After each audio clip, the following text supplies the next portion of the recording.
Hello, and welcome back to the Ground and Root podcast. I'm your host and holistic cancer dietitian, Dion Detrez. I am very excited for today's episode. I have a very special guest with us today. One of my goals with this podcast is to really bring you real stories, true stories of other women and people who are moving through the cancer journey and actually using a lot of the tools we talk about on this show so that you hear in real life what it actually means to move through a journey in a truly integrative way. And our guest today has done this, and she's going to talk to you a little bit more about her journey. But what I also am really excited to bring to you today in this conversation is that through her journey, which you're going to hear about, she also got more in touch with forest bathing. And one of the things we like to do here on this show is to bring you different tools and strategies that you can add to your toolkit. And you may or may not have heard about forest bathing before and all the different benefits and what it is. And so we're going to explore that topic as well. So before I let Lisa come on and just say hello to all of you, I want to first introduce her and let you know that we have known each other for several years now. That's why she's here today. I was fortunate to get to meet her as she moved through this journey. And before this, Lisa has been working as an award-winning filmmaker, making documentaries and different multimedia experiences. She's been featured in many different places between Smithsonian Channel, PBS, National Geographic, Discovery, all kinds of things. And it was really through, she can tell you more about this, but it was through her journey with film that she also came to this forest bathing piece. So I think it's going to be very interesting for you to hear how all these different paths merged together and where she is now in her life and how it's supporting her. So without further ado, Lisa, thank you so much for being here with us today. Thank you for having me. I'm excited to talk with you about all of this, as always. Wonderful. Wonderful. Okay, so let's start. Of course, if there's anything else you'd like to say about your story pre-cancer, please feel free to. But I would love for us to just start with your cancer story. Tell us what happened, like give some background on what that actually was for you. Sure. It was May 2021, and I, throughout COVID, had been remiss about going to get a mammogram, and I don't know what I was thinking. I was Oh, I terrified don't of think you COVID, were I guess. alone. Yeah, I think a lot of I people know, were I know. avoiding. And then I finally went, and the radiologist who was there happened to be a friend of mine, and he came in with this look on his face, and I went, "Oh crap." Yeah. And yeah, so sure enough, he knew right away. There wasn't even a question. How bad is it? Was the Hmm. question, right? And it launched me into this hell that a lot of people go through and Yeah. of waiting and to find out. And the good news is that it turned out to be stage one, but it was very widespread. There was just a lot of small tumors, and it was only on one side, but that breast was not savable in any way. And I do have a family history of breast cancer. So interesting because it's my aunt, and I don't look anything like her. I don't take after her at all. Like nobody can even believe we're related. And I was just like, I'm not going to take after her. And she had gotten the testing for BRCA and all of, and I was like, no, it's fine. I'm not going to get that. I got it the exact same age that she Oh, did. wow. And so it was a wake up call for me, which is, I feel like, something that people don't talk about with the genetic stuff, which is that there's so many things they don't know yet about the Hmm. genetic connections. And they haven't identified, yes, we know about BRCA, but we don't know about a lot of other things. And clearly there is a connection. And so talking to her when I had this diagnosis at 48, I was like, well, okay, what do I do? And she said she has now since had it recurred three times and Mm. gotten worse and worse each time. And then she finally had a double mastectomy at 67 or something. And she was like, I would do it now. So they were gone. We said goodbye to them, and like all of these journeys, it wasn't smooth. I had an expander infection. They didn't get clean margins the first time. I had to go back in, just all the things. It was a journey, and now Tamoxifen every day, but thankfully I didn't have to do radiation and I did not have to do chemo because it had not spread to my lymph nodes. Yeah. So just to make sure two people are clear about because the staging can be a little bit, I don't know, like it might be very esoteric if you're Yeah, like, what does that mean? So yeah, basically stage one is just that it hadn't moved beyond the breast. Like that's why that was that stage. And so with that stage of breast cancer, really surgery, right, is the primary recommendation as opposed to chemo or yes. radiation. Plus then with the tamoxifen, so tell us a little bit more about that. So was it actually an estrogen sensitive then cancer or yes because sometimes the follow-up care is going to be determined on what they find on the actual cancer cells themselves, right? Yeah. So yours was estrogen receptor positive. Correct. And so I remember I walked in and we were waiting for the pathology, the final pathology after the mastectomy to really look at everything. And she came in and she was like, the results had just come in on her phone and she's reading it Mhm. and we're all like, ah. But she said, the good news is, she said, you have chocolate chip cookie cancer. And I was like, what? She's, it's like you got a lot of chocolate chips in your breast. I'm like, okay. That made it sound really nice. She said, but really, she said the good news is that it is estrogen fed and activated. And so there are really good tools out there to manage it. One of which is the tamoxifen, which is, to my understanding, and correct me if I'm wrong, it's a drug that stops the uptake of estrogen into your cells. Is that And specifically into the breast cells. into the breast cells? Mhm. Yeah. And the cool thing about this drug is that, and I'm sure you know this, that is that it's the active ingredient is derived from the giant yew tree. This kind of ties into my story too a little bit. So I'm a biomedical researcher, found this active ingredient randomly in the 80s. They had been looking for things to study and he found this and I now ingest a little bit of the tree defense system every day and I've been able to really tolerate it. I know a lot of people don't tolerate it well. I have, and yeah, so it's almost 5 years now that I've been on it. Yeah. That's so great. Yeah. And I think it's always nice to when you come from this perspective of wanting to do things more integrative and natural or like complementary, that when you find these little connections too, I Yeah. think it just brings, I don't know, a little bit more of a spiritual sense to like your treatment. It's not just medication I'm taking, or oh, this is actually originally came from nature, from plant Yeah. medicine. Yeah, I think that has helped me find some peace with Yeah. taking these harsh medicines. It's still what it is, but a lot of medicines are, of course, derived from the plant world, and I think it's important to remember. And they really have their role. I think we need Hmm. more. Besides that, I know that's what we're going to talk about today, but if I could, through doing this and finding that connection, finding the story, I think I'm always Yeah. looking for story. Of course you are. And You're a of course I filmmaker. am. It's a compulsion that has, shaped and defined my life.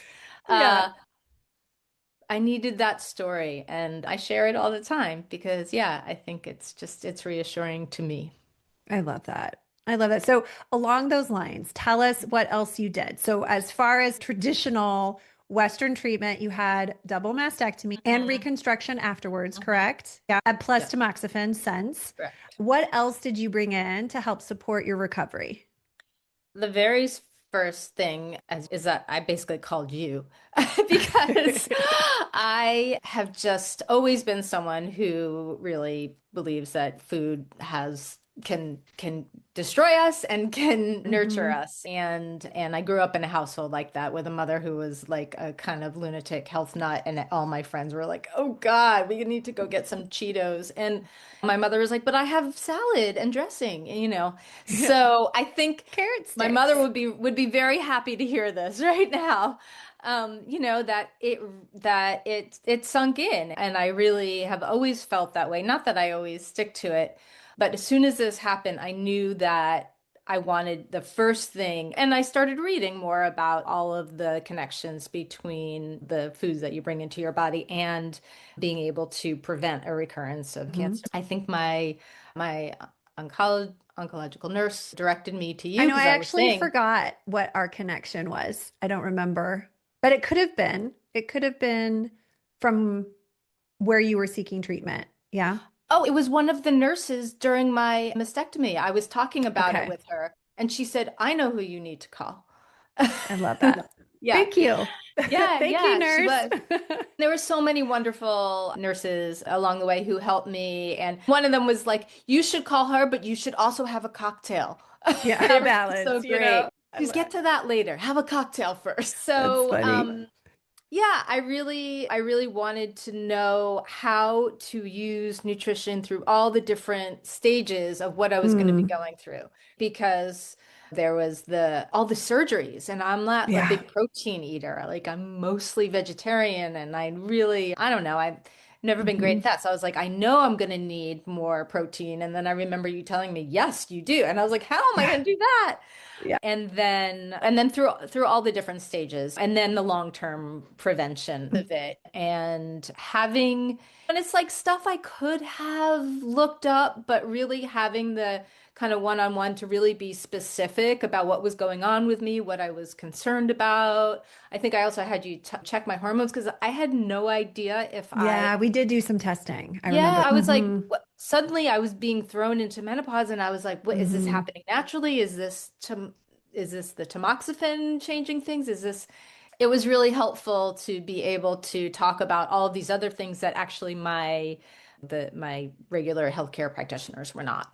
And so food became a big thing. My friends who were all, of course, like had organized this meal train. They're like, is there anything you don't like? And I was like, and I sent them this list of all the foods that you had given me. I was like, anything from these lists are fine. And I think people are, oh God. What And do I'm we like, do with hey, this? Yeah. get on the plan. If you want to help me, this is what I need to be eating. And this needs to be organic and I I don't love want that. sugar and Yeah. So and I good. loosened up, but like right at that moment, it felt Mm. empowering to Hmm. be able to do that. I'm like, okay, I am going to do this. You Hmm. also helped me with supplements, which I also knew to be important when I couldn't even believe it that I didn't know my vitamin D level. I had never gotten checked, and I think you had suggested that I check it, and it was like so low, and I was like, oh my gosh. This contributes. And then there's so many supplements. So just having a Mm. guide to which ones are the best that we know are really top notch, all of that. So that became a big part of what I was doing in addition to the tamoxifen exercise, which was like I was so cautious of everything with my body for a while. Like, and Mm. I used to run, and running just felt weird. I still can't even really run. If I feel like my implants squeak, it's really strange, but that's just in my head, I think. Yeah. But like all these things, I just had to find my way back to exercise. But I did in different ways, and I just knew I needed that just for my mental, not just my physical kind of well-being. And so that became a big thing. The other thing was really that, so I had this breast cancer support group that I joined through the healthcare network that I'm with. And I went to the first one and I was like, because I was like, all right, I guess it'll be good to connect with people. And I was horrified because like people had these stories. I was like, oh my God, people are going through a lot. Maybe this isn't for me. Mine isn't so bad, but I stuck with it. And then it just became like everything to me. Like it was wonderful. We were meeting on Zoom. The facilitator, who you know, Joanna Hathaway, was Hmm. amazing. And everybody was just it was beautiful and wonderful. And we cried for each other and we laughed with each other and shared the tips and it just became so important. So I would say community was like Yeah. building a community was another big thing for me. And community, just to add that piece, a community of people who actually understood what you were going through, which is different Right. than just like your normal community, which supports you in a Yeah, different way, but like people exactly. who really understood. Yeah. Exactly. Yeah. I needed both. And Mhm. because yeah, you don't know until you're in it. Yeah, for You sure. really don't. And everybody's journey is different, but we can all find points of similarity. I actually ended up making a really close friend through this group because I didn't know where any of these women lived. And then I saw her walking down the street and we realized we lived a few blocks away from Oh, I each love other. that. And we're still friends to this day. Yeah, so that and then the last piece of what I would say has been my supplemental thing is time in nature, which has always served me, but really served me during this time at every stage. Yeah.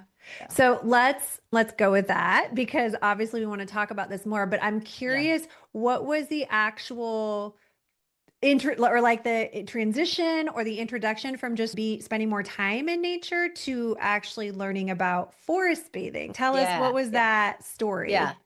So the crazy thing is that in 2018, I decided that I wanted to make a documentary about redwood forests. And I Mm, live in a small redwood forest. I've always been drawn to them. I'm from New York, but I've made my home among the redwoods of Northern California for 16 years now, and it just feels like home to me. And I've produced a few short segments about redwoods, like redwoods and climate change, or like the fight to preserve them. And I thought, there's just a bigger story here. Like, biologically, how do they do all the things they do? Culturally, these indigenous cultures that are really connected to these forests. And then also, like, how do they work their magic on us? Why do I feel so mm, good? And mm. I say redwoods, but redwoods are just like this gateway drug to feeling that sense of awe and connection in nature. And so, really, I've always felt that about all forests. And so, I really wanted to explore that in a film. So, I start going down this path, and I'm like, all right, I'm going to do it as an independent film. I'm going to raise money. And this all takes time, right? So, it's 2018, 2019. I'd made a little trailer. COVID hits, and I was like, all right, maybe this isn't happening anyway, but the trailer was out there. And then in the beginning of 2021, someone saw the trailer and said, "We want to help you make this film." It's fantastic. And then 5 months later, Yeah. I get my breast cancer diagnosis. Mhm. Just record scratch, screeching halt. And I'm like, what? Wait, what? Yeah. And so at that moment, I had already taken this really deep dive into all of my research for the film. And so I had learned about this practice of forest bathing. And we can talk about that more. But just the different ways that nature heals us has been Mhm. like all the scientific studies that have been done about, because again, I was trying to get into that, the psychology and the physiology of how nature impacts us for the Mhm. film. So I knew all of this stuff and I had read about this practice of forest bathing. But really what I was doing was going out into my surrounding forest, and just it was the only place that I could take a full breath while I was awaiting all the various pathologies. And I felt like this veil had dropped over me. I felt like a zombie.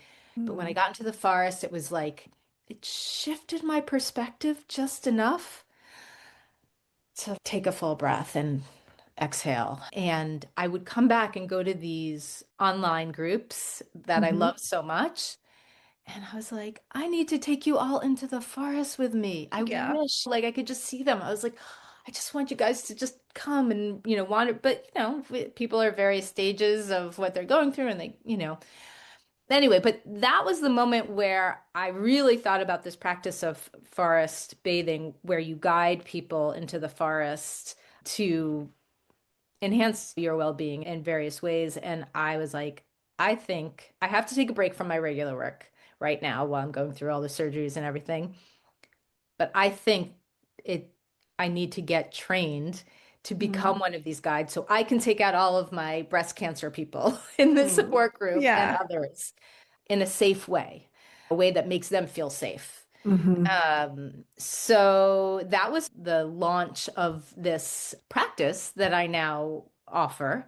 And I can talk a little bit more about exactly what that is, if that's Yeah. So yes, I just want to yeah, segue with one thing here.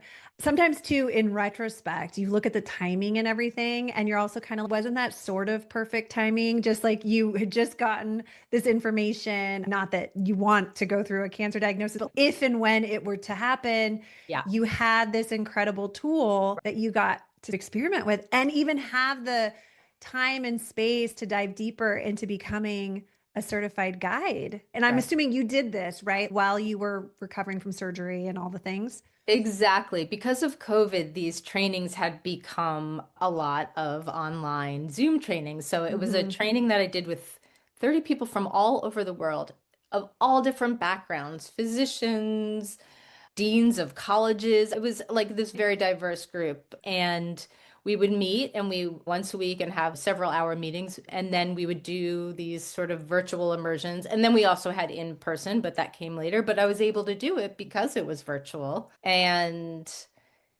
Yeah, and actually the process of learning to do it was so therapeutic for me as well. You Um, basically got to be your first student. yeah, basically. Yeah, Yeah. it's true. It's true. Yeah. Yeah. Okay, so explain to us, because if this is a brand new concept for people, and Yeah. everybody comes to the podcast at different levels of knowledge. So some of you may already Yeah. know what force bathing is. You've already read the books Mhm. and like looked at all the research, you already know. But if it's brand new to you, you may already have the sort of intuitive insight that just being in nature is good for us. So, like, anytime we can be outside in the sun, in the forest, in the ocean, whatever it is going to be good and healing. But give us a little bit more detail, like, what's the difference between just being outside and being in nature versus actual forest bathing? What does that mean? Yeah, it's funny because when I was first even reading about it, I don't think I quite got it. But before I signed up for the course, they're like, we highly recommend you go out and you do a course with a guide who's been trained through this program and make sure it's for you. And so I did that. I found Mhm. someone here in Northern California, and I was like, "Ah, I probably do this all the time anyway. I'm always in the woods. I'm hiking, I'm walking, whatever. That is not at all what I do when I go to the woods. And I was like, oh, this is different. So basically, the idea, it's called forest bathing, and everyone says, oh, do I need a swimsuit? No. It's forest bathing is a translation of a Japanese term, shinrin-yoku, which literally is bathing or soaking in the atmosphere of the forest. And it's a practice that began in Japan in the 80s, actually. Not that people in Japan weren't already communing with nature in different ways for millennia, but this particular very focused kind of practice happened in the 80s as they were changing over from an economy based on agriculture to one based on technology. And everybody was getting these chronic diseases. And so the Japanese government was like, okay, what's going on? It's probably a combination of things, right? People moving less, all these things. But one of the things these studies turned up is that spending time in nature and specifically in forests among trees has all of these benefits to our health, our biological health and mental. Mhm. And people just weren't getting that anymore. And so the what they found is really that like just spending like half a day in the forest, they could see they put all these monitors on people, they could see that people's cortisol levels were coming down, their blood pressure was coming down, their oxygen levels were going up, their NK killer cells that help in the fight against cancer, where the activity was enhanced. So, all of these things they were observing with people. And so they were like, all right, we need to start kind of writing prescriptions for people to do this. And so, the way that it's my understanding of the way that it was really done in Japan and maybe still is kind of loose. Like, there are certain parks that are designated as places where people can go and just really be among the trees, but with some prompts to help guide their time there. The program that I did is inspired by this Japanese practice, but it's more hands-on in terms of the guiding. And so basically what I do is I bring people, gather a group of people, can be anywhere from 5 to 20 people usually. And we spend about 2.5 to 3 hours in the forest. And I take them through a very intentionally choreographed series of moments. And it's a combination of, you know, well, the most important thing I should say is that what we like to do is get people to experience the forest through all of our senses, right? It's like we go into the forest half the time and we're talking to our friends or we're thinking, our mind's running, what are we having for lunch? Or You listening to know, a podcast. or listening to podcasts. Right. What if Yeah. we just go into the forest and just be? Mhm. And a couple of things, can happen, right? So it slows us down. It gives us that time in the forest so we can soak up all of these organic compounds that we know are coming down from the trees, and that is what is impacting us physiologically. But by tuning into our senses and slowing down, we're also, of course, doing all of these things for our mental well-being, right? Mhm. There's a social psychologist who I interview for the film from UC Irvine who talks about the time in trees is shown to reduce the inflammatory cytokines, which are linked to stress, right? Yeah. And that they've done a lot of studies around what people report. We feel more content, we feel less stressed, less anxious, that people's sleep is better. It's a lot of things that we know, but like now the science is there, which is Mhm. super exciting. It also, spending time makes us more compassionate and cooperative. All of these studies are happening. So all this good stuff is happening, but we are also trying to take it to a next level and have you really use this opportunity to get back in touch with your body and let Mm. nature be the key to unlocking your senses. And so we spend about 2.5 to 3 hours, and we have moments where people get sent off on their own for 15 minutes with a prompt. Go explore the textures of the forest. And it's really an invitation to get into your child play mind. It's permission to play in the woods, right? Like, when do Mm. we give ourselves time or permission to do that? Yeah. Rarely. Right. And so it's a series of those kinds of exercises where people come out, we come back, and when they come back, we invite people to share. So it becomes this community experience. And with people who don't know each other who are sharing kind of these intimate reflections about, wow, when I looked at this tree, it made me think of whatever it is. It's really simple. And I always say to people, like, you can totally do this on your own, just like you can do a yoga class on your own. But having a guide there just to keep you on track, it just takes the pressure off you having to think of what am I doing next, or what's here, or what do I have to think about? And it's also for a lot of people who don't like to go and spend time in the woods on their own, especially, it Yeah. it makes it a safer experience. I am there. I am holding this safe container, especially for people who are going through cancer treatment, who are maybe still a little concerned about their bodies and, Yeah. their Or even their just nervous about their strength, their energy, like, right? yes. Their balance, Yeah, like things like this. Yeah. exactly. So I am always there. They know where I am. And it's just really cool to be in community in a forest with people you don't know. I just Yeah. feel like there's also so much, divisiveness right now, right? Just Mm-hmm. Mm-hmm. society that it's just a moment of like feeling our shared humanity, Yeah. which is the natural world. And there's an overlay of stress, I think, that everybody has around that kind of stuff, and that gets dissipated, and Yeah. it's How lovely. beautiful to create connection around nature, too, which I think really takes us back to our evolutionary roots. This is what we did. We lived Yeah, much closer to nature in yeah, community. And it's almost like this cellular memory gets triggered, perhaps, in our beings of, oh, this is actually really familiar and yeah, good, right? yeah. Yeah, that the social psychologist Dr. Paul Piff, he talks about this. There's something ancestral about being with the trees, right? We Yeah. can't he's what is it? It's something in our DNA, but there's something that triggers us to feel a sense of awe in nature. And that is probably linked to some kind of survival strategy, right? If you Yeah. connect the dots, it's because it makes us healthier, it makes us feel more connected, which leads to more higher functioning societies and all of these things. Yeah.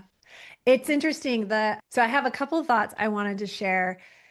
First is the episode we just had before this one. So when we air this, the episode that's going to be right before is actually me talking about seasonal wellness and winter, like preparing for winter. And part of that is being a little bit more connected to nature. So you're actually noticing what's happening in the earth around you. It's this Mm, idea of earth-based living, but in a modern right. world. Like, how do we infuse some of these, again, like ancestral ways Yeah. into our modern day life? And I think spending time in the forest, in nature, forest bathing is one of the ways that we retune our energy, our systems to Hmm. like what we evolved with, right? There Yeah. is this like memory, and it can create greater balance in our bodies, physically, mentally, emotionally, spiritually, like all of it, right? Community Mhm. wide.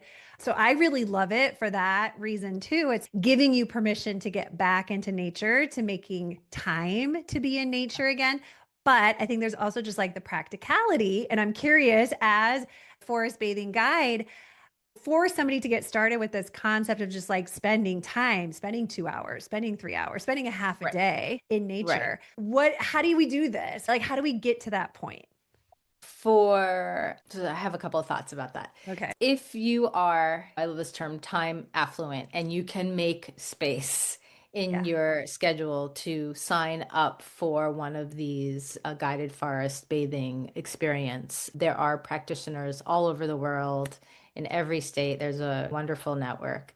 And I think it is a great way to get going. But what I and all these practitioners also want everyone to do is to take away from this a set of tools that you can Mhm. use to be able to do this practice, even if it's just 5, 10 minutes, Mhm. even if it's with the tree in your front yard or a big house plant, And I was or going to you're say, just I feel like buying. I remember you talking to me about houseplants and how you can even begin to co-regulate with a houseplant, right? You can, absolutely, absolutely. And it's just about going sense by sense and Mm, tuning in and taking that moment to take in this connection with this plant through touch, through smell, through sight, through just being, just looking closer, just taking that moment, and it just brings you back into connection with your body through your senses, brings your heart rate down. It's mhm. and so when you can feel yourself spiraling into that, oh my God, I'm waiting for test results or whatever it is, Yeah. you can find your way back to it. And so this is the start of the tools. And you don't need to first go on an official forest bathing thing, but I think it does help to have someone Hmm. kind of be your guide that first time. Again, I always use the yoga class thing. Once you know how to do the yoga moves and you know the different forms and it feels familiar, then you go do it by yourself. That's fine. Yeah. But I do think it helps to get started that way, which kind of brings me to the next point, which is it's not feasible for a lot of people. It's not accessible. It can be costly to sign up for one of these experiences. And so my dream and my hope is to figure out a way to get more healthcare providers or networks to be offering this some guided sessions and then a kind of toolkit to continue on your own to everybody without having so that it's Mm, something you're not paying for or you're paying like you would pay for a prescription for a drug, right. right? I just, you know, and more physicians are starting to think about this. There was just a great article in the Washington Post about a physician at Harvard who took the same exact training course that I did, actually with the exact same instructor. And now they have partnered up and they are training physicians at a hospital in Boston affiliated with Harvard to and taking them on retreats to learn this practice to be able to then share this with patients and give this guidance to them. And That's I'm like, amazing. yes, Yeah. Yeah. That's the more of direction that, we need to be headed. more of that. Yeah. Yes, 100%. And I will say from even just my own personal experience, since having met you, learning about forest bathing, I'm lucky enough that I used to live in the Redwoods too, like you, when we were in California. Yeah. Not so many redwoods in France, unless they've Yeah. been imported over. They're few and Right. far between. But I am lucky enough to live on a property with forest, and I go in the forest every day, but it's not, it's usually like for a walk. There's kind of like an intention, it's not as Right. long. So I Right. know I'm getting nature time pretty Mm-hmm. much every day, but it's Mm-hmm. not the same. And so a couple of years ago, I did have the opportunity to run a retreat where we brought in a forest bathing guide. Thanks to you, you had given us that recommendation actually. Mm-hmm. And it was a very different experience. So saying that just as like a person experiencing a guided forest bathing session with maybe like 5 or 6 other women, Mm-hmm. it was powerful. There Yeah. was a lot of, I mean, it was a very different experience to just be. in the forest without like, we're not exercising. Right. We're not like going somewhere. We're Right. literally just being in a beautiful spot. We happened Hmm. to find a spot next to a creek too, which was like really lovely. And then just as you said, she gave us little prompts and things, and we did, and we brought things back to the group, and so many insights came. So many ahas for a lot of these women where there were Hmm. tears shed. Like it was Yep. a very cathartic experience. So I'm just saying all this to like second, if you have the opportunity to do an actual guided session where you live or on retreat, maybe you and I will be able to offer that again real soon. I hope. Yes, please. But I do believe that, yes, what you're saying, like it is good to have the full experience. And I'm wondering, and this is something we can link to in the show notes, but if somebody wanted to research, like, how do I find a guide? Is there a website, or how does that work in finding someone? Yeah, it's not great. There is a like a forest bathing finder service. I have not had great luck with it. Been a couple of attempts to bring everyone together to be at one searchable place, but the this organization, it's called ANFT. Dot Earth. That's their website. That's the training organization. And for a long time, they had a like a kind of map that you could go into and see where there were guides and get information. And I am signed up there. I don't it's not always like spot on in terms of being up to date, but that's one place you can go. I also just encourage anyone to go to my site because if you reach out to me and you tell me you're in Ohio, I have this incredible network through this training program and I can put it out through just all of my Facebook groups and stuff and help find you a person. And again, there are other organizations that do this training, and everyone's a little different.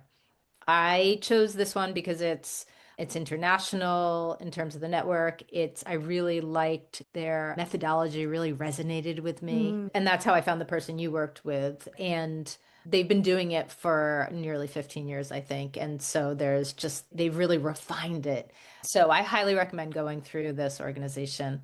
okay. Yeah. And of course, if anybody's in the Bay Area Yes.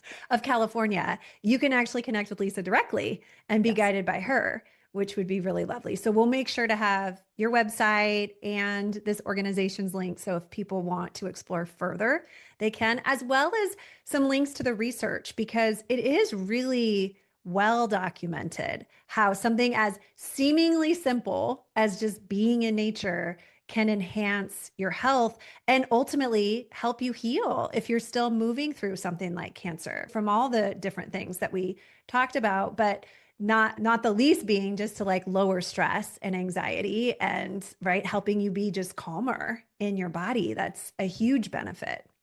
Yeah. I mean, I would say it's easier to like turn on the TV and just think, oh, I'm going to take a rest this way. Yeah, But it's not revitalizing. We know that. And then you just sink deeper into the couch. It right, doesn't help.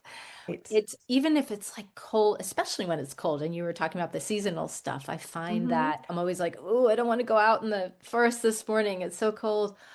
But it's magic. It's Yeah, magic. I feel invigorated. I feel everyone gets something they need from the forest. The forest seems to know what you need, and I feel like that's everyone finds their thing when they're willing to spend a little time to just receive whatever the yeah. forest wants to give you.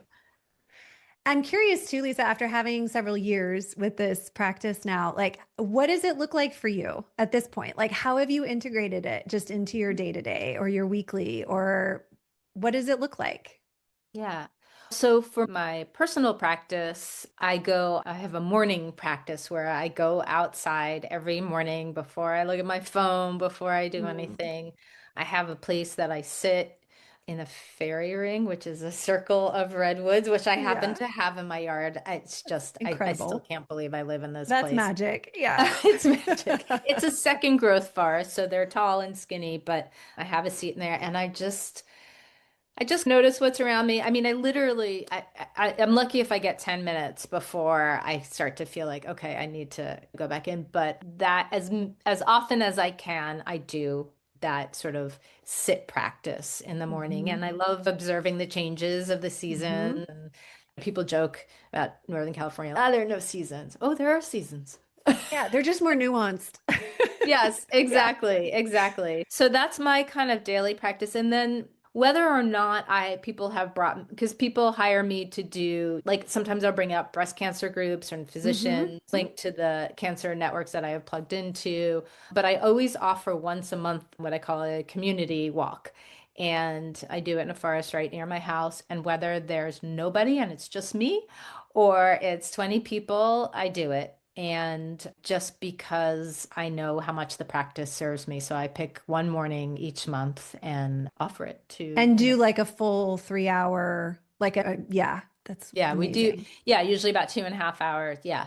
And so I put it out there and yeah. And then I'm still doing my filmmaking. I'm working on a couple new projects, all nature related, because this is mostly what I do and what I love. Um, But yeah, I am really looking for more ways to bring forest bathing to more people, make it more Mm, accessible. And I love when people watch films that I make about nature, but really what I want is for them to actually get out there. to get out there. Yeah. That's why I do this. I want to show you how cool it is and hope that you will go out there and make that same kind of connection or remind yourself of that connection because most people have had that connection, right? Yeah, of The tree course. that you climbed when you were a kid or, Exactly. just remember how good that connection feels. And it's just best free side effect free prescription out there. 100%. Yeah. And I know this, but our listeners might not know this. So after all of this journey you've gone through, you did end up finishing the film, Oh, right. correct? Like you did make the Yes. film and people can see it. Tell us about the film.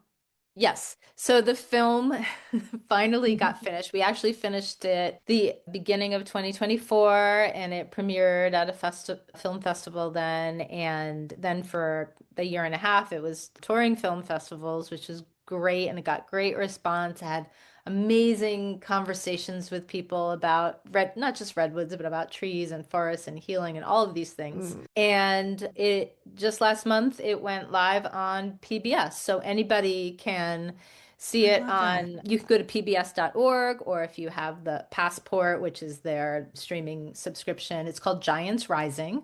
And that's another website we can share with people. Okay. And then also, I encourage people to organize screenings for their communities. And we're partnered with an organization called Good Docs that helps make that happen. And sometimes people bring me out, and so we can have conversations and do forest bathing as part of Oh, a I love whole that. kind of So it's an day-long thing, experience an instead of just experience. So watching.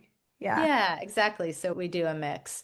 So it's out there in the world and it was a journey.